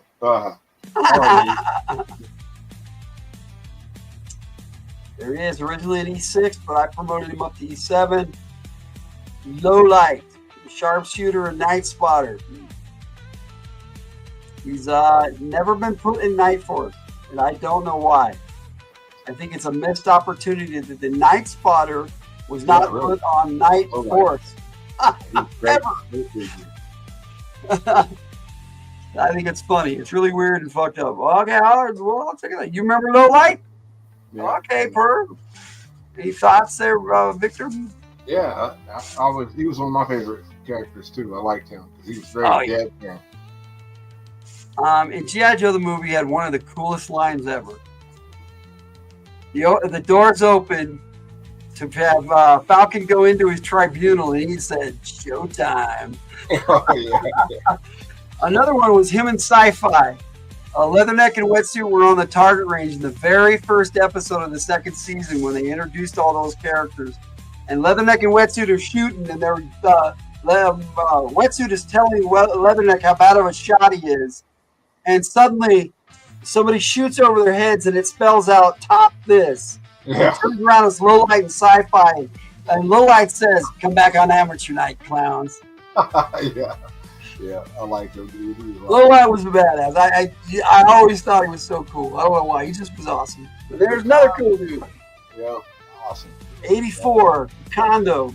Yeah, he was one of our favorite figures. I love this. This Aussie hat was so cool. Oh, yes. Jungle Trooper. A lot of people think he comes from Australia, and maybe in the Action Force version of him, but in the American version, he's from Wheaton, Wisconsin. Lennox says, "I'd like Lowlight because he's a sniper and stuff." Yeah, I think you would like Lowlight, yes. He's in my movie. So's Rakondo, but only a bit part. I would like to do more with Rakondo, but I didn't have any jungle scenes. So, he was also a member of Tiger Force and came with the Tiger Fly. The Tiger Fly was originally supposed to come with Wild Bill, but they couldn't find the molds for the original Wild Bill. And so they just hurried up and put out a Rakondo with the Tiger Force colors, which ended up being one of the coolest Tiger Force figures. And the Tiger Fly is awesome. I have it. But Wild Bill, they brought out in '91 as a new figure completely. They had to redo him. Oh, wow. But yeah, he was supposed to be Tiger Force. And they just didn't have the molds for him. There we go. Shark Driver. Yeah, the action figure was so chunky. He's one of the coolest characters with one of the worst action figures. Even when they brought him back out in 1909, he had this deep sea diver suit that looked like something out of the 1800s.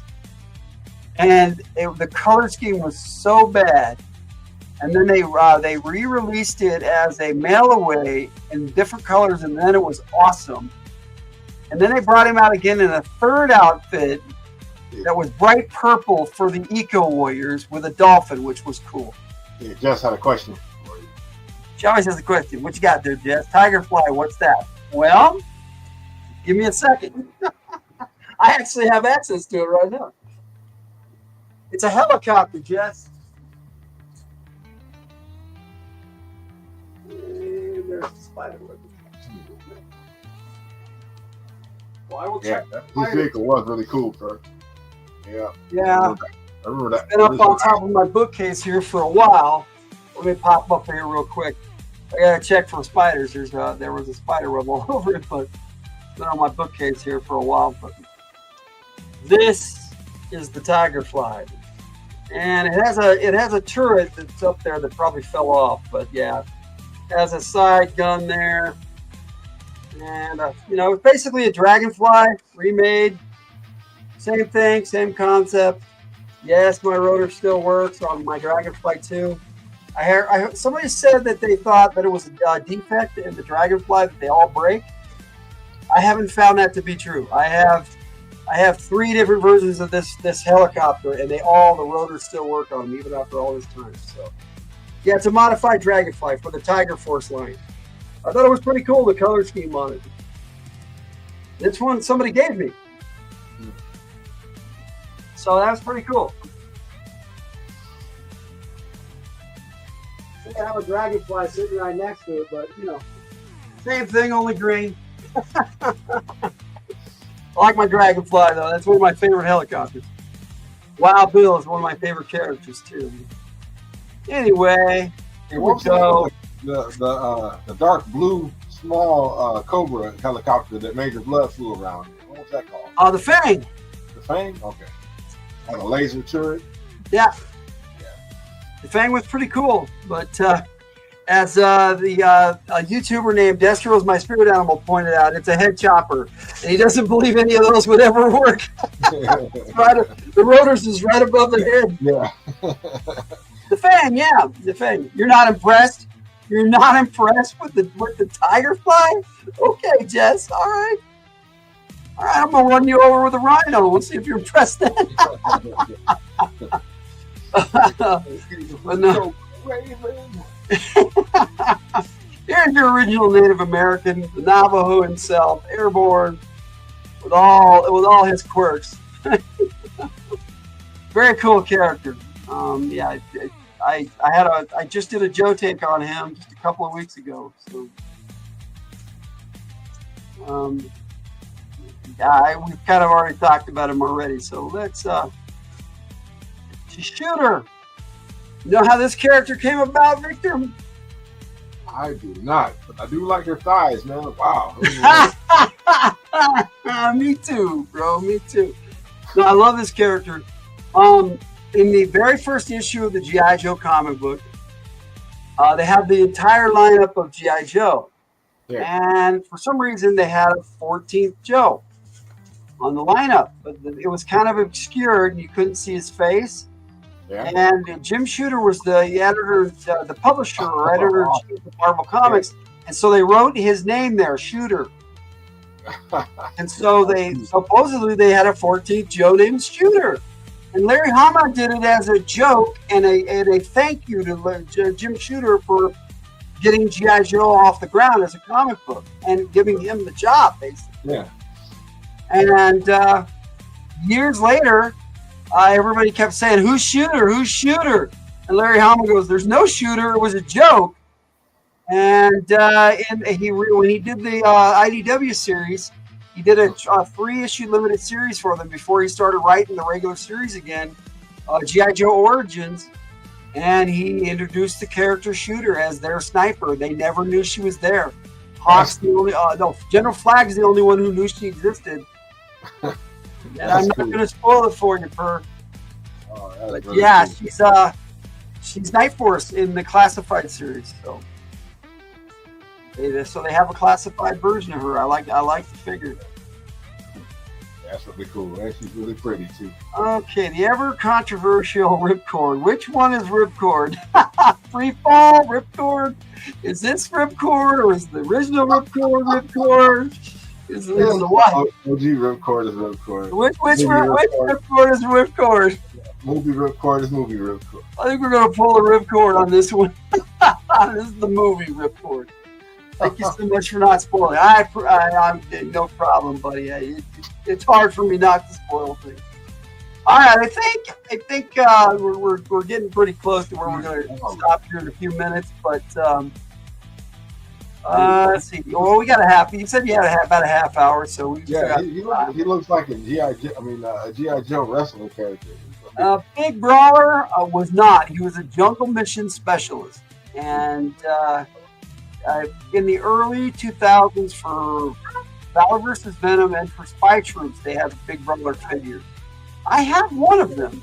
It's a pretty cool figure. I didn't get the Tiger Force version because that was a convention exclusive, but they had another one out that maybe I do have both of them. I might just have the one, but it's hard to get all that Valor vs. Venom stuff. Yeah. Does it come with his machete?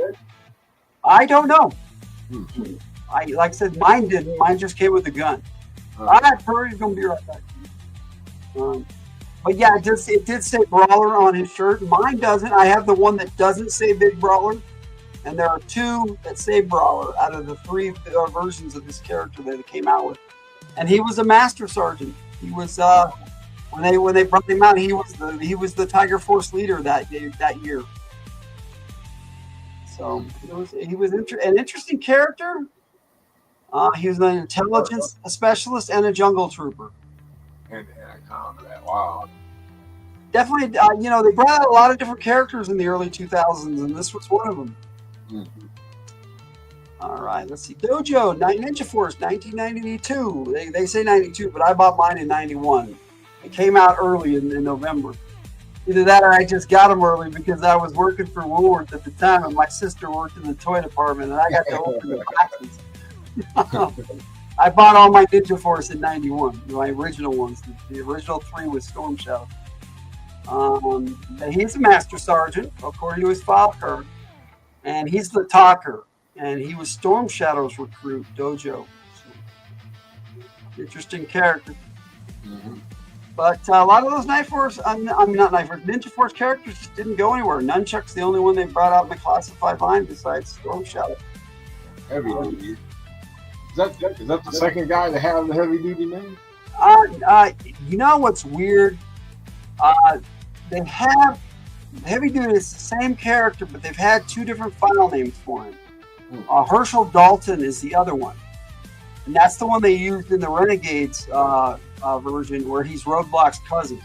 Yeah. And they've said he's Roadblock's cousin. This is the movie one. And either way, to me, it's the same character. He's Roadblock's cousin. He's heavy duty. I do want the classified version. It looks pretty badass. It comes with the portable guns and missiles. It's like he did originally. It's pretty cool. Yeah. But yeah, I loved him in the movie. Yeah. Heavy Duty was a neat character in the movie, but they made him British in the movie. So they technically have two different versions of Heavy Duty. Yeah. Oh, I need a drink too. Now you caught me. I'm looking around for something to drink. And like, oh. I always have one nearby, dude, because I talk to them. Great character, Heavy Duty, though. And he started out as a staff sergeant, E6, but he was like their leader in the movie. And it's like, so he has to outrank all the other guys, right? So he has to at least be a master sergeant. So that's kind of what I made him. I don't know if he had a file cover that made him a master sergeant or not. Okay. Sky Patrol. I didn't have a lot of these in my file card booklet because, one, I didn't have a lot of these characters. But for the most part, a lot of them were just repaints of other figures. And they just gave them new code names and new head sculpts. Yeah. Skydive is new to you. They put him out twice. The first time was in 1990 as part of the Sky Patrol. He was the Sky Patrol leader. Yeah, who's the original Halo jumper though? That was Ripcord. Ripcord. The original Ripcord, not the movie Ripcord, but yeah, the original Ripcord. But they brought this guy out again in 2010 as part of the Pursuit of Cobra line, and I have that figure. It's really awesome. I didn't get any of the original Sky Patrol in the 90s. I got some of the vehicles, but they didn't. And none of those vehicles came with figures. Salvo, yeah. Salvo, 1990. Great character. I promoted him to Master Sergeant. He was E7.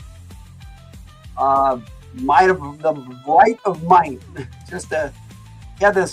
He had this like mine launcher that he came with, and a missile launcher. He just was loaded out with explosives. That was crazy. Yeah, so great character, Salvo. I liked him from right out of the gate. I like this character. 1990, one of the new ones that came out with. There he is. Yeah. There's one of our other Marines, Leatherneck, Semper Fi. So yeah, Leatherneck. I've talked about Leatherneck a lot lately. Just did a Joe take on him at the beginning of this month, or the end of last month. I can't remember which. But great character. He has a good part in my movie. I earned a greater respect writing for this character than I had before. Because originally it was just an annoying dude that just, I don't know, Leatherneck just rubbed me the wrong way back in the day. I always loved Leatherneck. I thought he was cool. You always like Leatherneck? Well, I don't know why I didn't like him, because I like him a lot now. It's like, okay, Leatherneck's badass, man. Why didn't I like him? But, we different perspectives when you're younger. Yeah, Snow Job. The original Snow Trooper. He's my Arctic Trooper leader, man. Yeah. And yeah, he started as E6. He has been promoted to E7 in the comic, on the file card. And eventually I made him my Master Sergeant, my platoon sergeant for the Arctic Patrol. I don't know why they would want anybody else in charge of the snow team. That's a great picture of him on those skis. Oh yeah, I love that one. I think that was from one of the IDW comic books, or they had a Devil's Due line, and I think that's where that's from. The special mission, the Antarctica special mission with Snake Eyes, Scarlet, and all the snow troopers. It was really cool. Super artwork. That angle was awesome. Yes. And the bottom one is from the cartoon. Yeah. All right. There he is. Yeah. Snake Eyes. Got to get the Snake Eyes tonight. What more can I say about Snake Eyes? He's one of the coolest G.I. Joes ever. Yep. He's in my top 3. Not my favorite, but he's in my top 3. I go back and forth between him and Beachhead as 2 and 3. Yeah. When my cousins first saw him, we were like, "Oh wow, who is he? He's a ninja." He was the extra figure that they made because they didn't want to spend money. Originally, they made him as an extra character. The last one they made. And he had no paint apps originally, and he was the cheapest figure to produce. And Larry Hama just looked at him and went, "This dude, yeah, he's cool." Yeah, I prefer his second costume to the first one. The first one looked like he was some kind of like, what you call it, cat burglar. But that one looked really cool. It had that the kind commando of suit, yeah. But this is the one I prefer too. Yeah. Larry Hama turned him into one heck of a character. Yes, he did, Bert. Did you know under Snake Eyes mask he has a twin sister named Teresa, and hauntingly carried her photo? And yes, he has a twin sister. He had a twin sister, but yes, she passed away. She was killed in a automobile accident by a drunk driver who just happened to be Cobra Commander's brother, who died in the accident too. And he's the reason Cobra Commander started Cobra. Is that insane? Yeah, that's really Larry Hama tied that all together, man. Yeah, that's some butterfly effect right there. Yep. Yeah, just too cool. I've done a topic take on this guy for sure. There you go. Storm Shadow. Storm Shadow and Snake Eyes. Snake Eyes is an OG. He came out in 82, Snow Job in 83, Storm Shadow in 84, and then this uniform right here in 1988. I'm pretty sure him and Sergeant Slaughter were the only 2 characters in 88 that were older characters made new. They had a lot of new characters in 88. They kept trying to do that. Then they went overboard in 89 and had like 5 characters that were older characters. But pretty cool. Oh, I think that's probably a good place to break it. Yeah. Because after that, it's officers. So I guess we'll do the officers next time, and then Cobra's the time after that. They need to have one that's all base staff, like the lunch lady at the commissary. That's funny. I'll remember page 66 is the blank page. So we'll be on page 65 when we come back. I'm basically going backwards in my book. All right. So, hey, Victor, thanks for hanging out. I hope you had fun. Yeah, absolutely. Always do. Hope you're looking forward to doing it again. I want to talk to Brian and see what's up. If he doesn't want to do the show anymore, that's cool. I mean, he's had a lot of stuff going on. And he went on vacation, didn't he? Was he on vacation? I haven't talked to him since he came back. He hasn't done anything live since he came back that I'm aware of. Yeah. Maybe a paint and chill. I don't know. That'd be pretty amazing. Sunburn. He was on the first episode, Perp. So he came on with us here one time.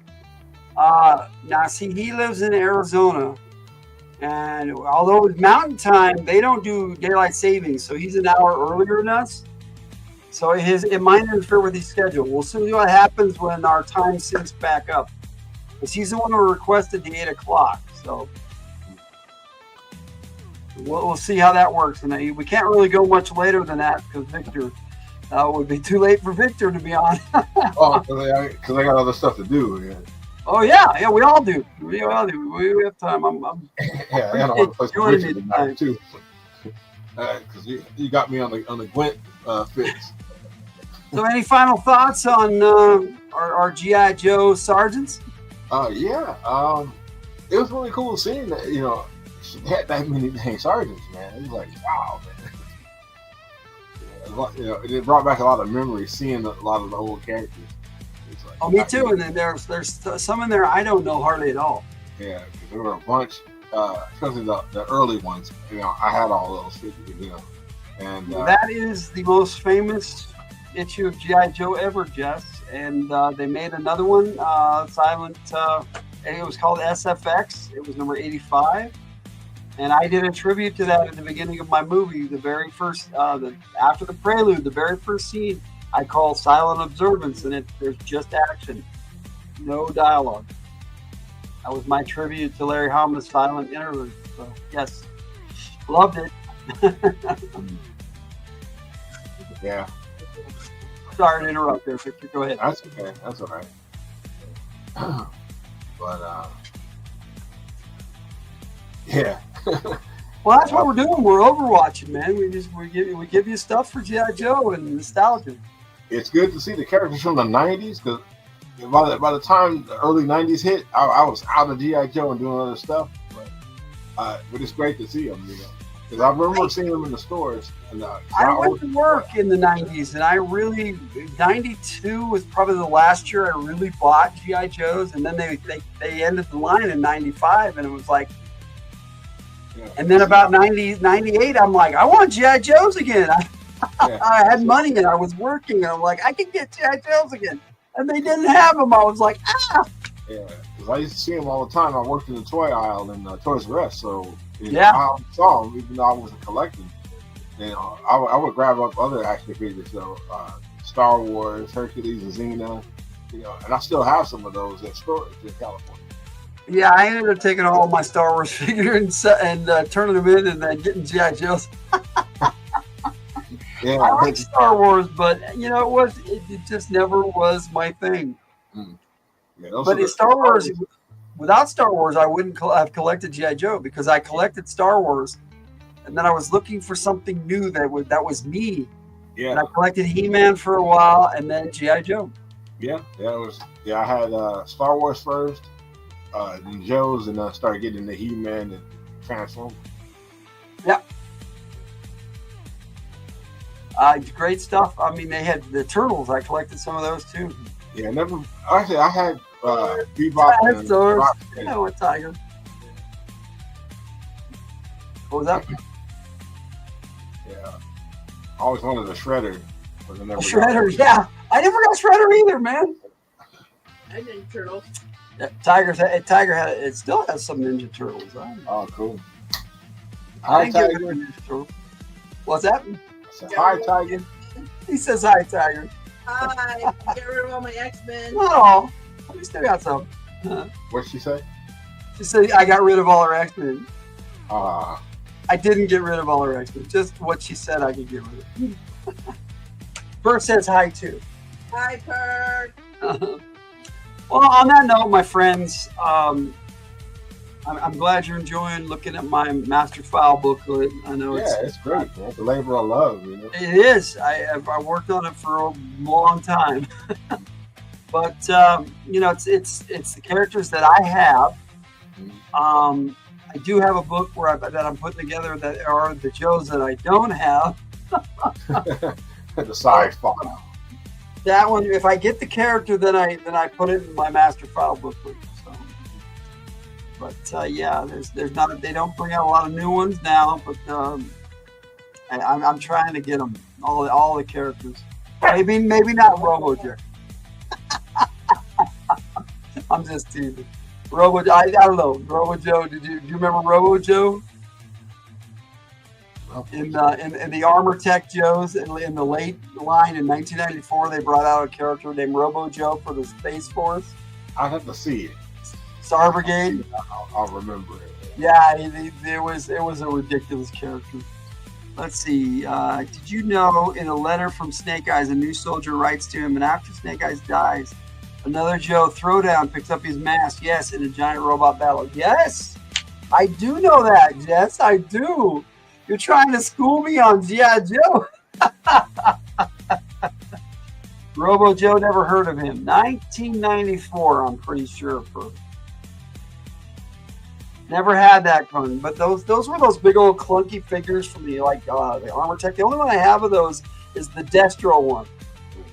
Go figure. I love it. Battle Android Troopers, man. Oh, yeah. Got a ton of those. They'll love the battle. I looked at the Iron Grenadier bat today. He's right here. He came with a chainsaw.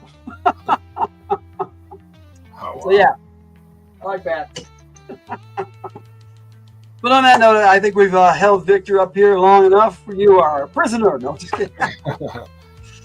I appreciate you being here, man, and I appreciate everybody being here in the chat. Any final words? Sorry. And kids, keep it coming. I really enjoy popping on here when I can. And October's gonna be a little weird for me because I'll be out of town, and I'm not exactly sure when I'll be getting back. So what I want to try to do is do at the end, the last Wednesday of every month, do Overwatch. Mhm. I'm going to try not to schedule with another show so that I like tonight. But it's been a crazy couple of months. But next month there will be a show before, but it's a premiere. It's going to be a video. I'm not going to be live. So okay. So I'll only come on live with you and maybe Brian if he's with us. Maybe somebody else who wants to join us, our squad. You'd be welcome. If you want to talk G.I. Joe and remember nostalgia and you bring me a question, you're welcome to bring a question. I'll try to answer it. We can have a little segue. We could talk about some Doctor Who, And we could, a little segue, we could talk Doctor Who. Yes, sir. And there was a tie-in. Yeah. You're welcome to get a G.I. Joe show going. If Jess is telling us we can't leave. Well, Jess, it's getting to be midnight for our buddy Victor here. And for her, too. She's on the East Coast as well. She don't care. Yeah. She'll stay up till 2, 3, 4. There's still hours before I'm going to sleep, but I got other stuff I want to do the night before. Yep, definitely. Well, thanks for hanging out with me for so long tonight. Yeah, man. And thank you for having me on. And, dude, I'm so grateful that we can get to chat like this and talk something we love, man. Yeah. Because I always get an education. I always learn something that I don't know. So I'm always happy about that. Well, I'm glad I can share information that a lot of people don't have and learn. I learned things too from you guys. And, there's always more to learn. I don't know it all. I don't even pretend to know it all. You don't know anything about G.I. Joe? Yes, that's okay. That's why you come to us, so you learn. Take care, you guys. See you, fellow gamers. Yes, sir. Everybody's saying good night. And on that note, we'll see you next time on Joe Takes. Hold on a second. That's Cool Gamer. Oh, yeah. Night, Cool Gamer. Night, Cool Gamer. I'm glad you were with us. We'll see you next time.